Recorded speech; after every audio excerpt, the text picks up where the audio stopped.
Welcome to the DJI Dock 3 tutorial video. This video will introduce you to the usage of the DJI Matrice 4D series airborne relay. DJI Matrice 4D series aircraft can be used independently with the DJI RC+2 and now features an airborne relay function. When using the remote controller, one aircraft can fly high as a relay while another aircraft operates at a greater distance. This setup ensures smooth video transmission, even in areas without a 4G signal or in obstructed conditions, significantly extending transmission range, making it ideal for SAR tasks and inspections in mountainous areas. Link each of the two aircraft with their respective remote controllers. On one aircraft, tap the relay icon to set it as main aircraft, and it will automatically initiate linking.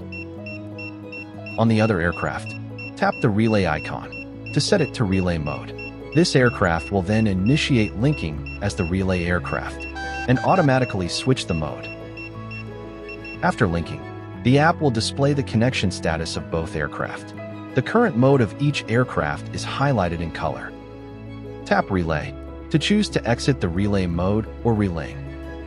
The camera view of the main aircraft shows the relay aircraft's battery level, time to RTH, and video transmission signal.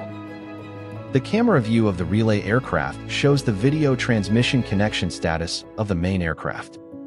Keep both aircraft and remote controllers on matching firmware versions. Exit the relay mode when updating the aircraft's firmware.